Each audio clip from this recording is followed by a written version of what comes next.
Shalom jemaat Tuhan, jumpa lagi dengan saya di program Rekat Renungan Singkat di channel YouTube Johan Kristianto. Umumnya terdapat 3 tipe dasar penyakit kulit kusta, yaitu kusta hitam, kusta putih, dan kusta kombinasi hitam dan putih. Kusta hitam itu ditandai dengan adanya penebalan kulit dan terbentuknya beberapa benjolan di bagian tubuh penderitanya. Sedangkan kusta putih yang sering kita temui di Alkitab kita itu ditandai dengan mati rasanya kulit atau daging yang terkena kusta apabila kita sentuh atau tekan.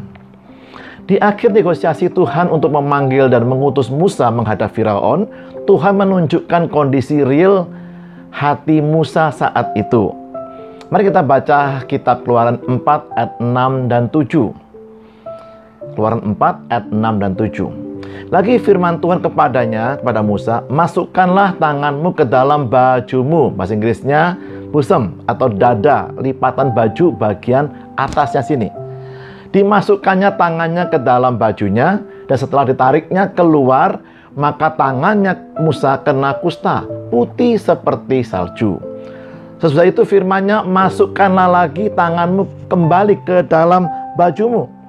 Musa memasukkan tangannya kembali ke dalam bajunya, bagian atas dada ini, dan setelah ditariknya keluar, maka tangan itu pulih kembali seperti seluruh badannya.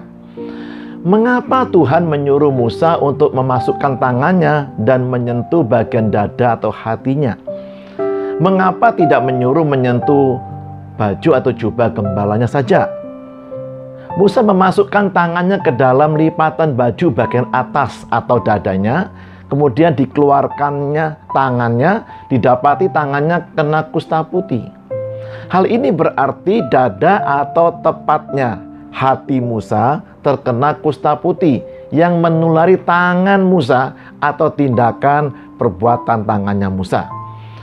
Seperti yang tadi saya jelaskan, bahwa kusta putih ini mengakibatkan daging tempat terjangkitnya kusta menjadi mati rasa, tidak berasa ya pada waktu disentuh atau ditekan.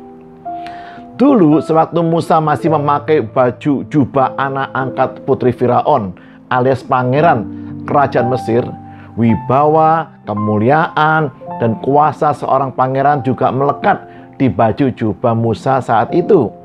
Dan kita tahu kisah selanjutnya, Musa lari ketakutan menghindari amarah Firaun.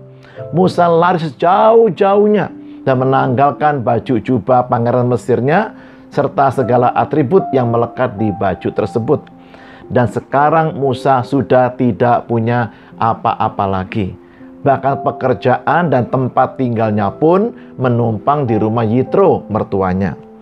Musa tidak punya dan tidak berani memiliki impian apapun untuk masa depannya. Semua yang dikerjakan tangannya bukan digerakkan oleh hati yang penuh dengan gairah dan cinta, melainkan sekedar untuk bertahan hidup atau kewajiban rutin setiap harinya. Tuhan ingin menunjukkan kepada Musa negosiasi yang berlangsung begitu alotnya antara Tuhan dengan Musa sebenarnya bukan karena Musa tidak mampu melakukan panggilan Tuhan dalam hidupnya, dan bukan juga Musa takut tidak dipercaya oleh bangsa Israel. Tetapi alasan yang dibuat, atau tepatnya yang dibuat-buat oleh Musa, lebih dikarenakan telah hilangnya passion, gairah cintanya Musa untuk memenuhi panggilan Tuhan menyelamatkan bangsanya Israel. Musa sudah merasa nyaman sebagai gembala kambing domba milik Yitro mertuanya, menjadi suami bagi Zipora istrinya, dan menjadi ayah bagi kedua anak lelakinya. Hatinya sudah terkena kusta putih, sudah tidak berasa lagi ketika disentuh, sudah hilang rasa cintanya kepada umatnya Tuhan. Dan kusta itu menulari tangannya juga, sehingga apapun yang diperbuat oleh tangannya itu bukan digerakkan oleh hati yang penuh belas kasihan dan cinta. Rasa cinta, peduli, dan belas kasihan telah hilang di hati Musa. Musa tetap bisa menggembalakan kambing domba seperti biasanya. Memang, meskipun gairah hatinya sudah lenyap, Dan hal ini tidak diketahui oleh siapapun. Karena Musa bisa menutup rapat-rapat kedalaman hatinya dengan baju jubah gembalanya. Tetapi Tuhan mengetahuinya. Demikian juga dengan hidup kita. Apakah hati kita juga sudah terkena kusta putih yang mengakibatkan hilangnya rasa cinta, peduli, dan belas kasihan kepada gereja Tuhan atau umat Tuhan di sekitar kita? Sehingga apapun yang kita kerjakan dengan tangan kita, seperti melayani keluarga, bekerja, melayani Tuhan dan gerejanya, itu tidak lagi didasarkan dari hati yang penuh cinta, melainkan sekedar kewajiban rutin saja. Jangan-jangan kita pun sudah terkena kusta putih hati kita ini. Negosiasi Tuhan tidak berhenti sampai di situ.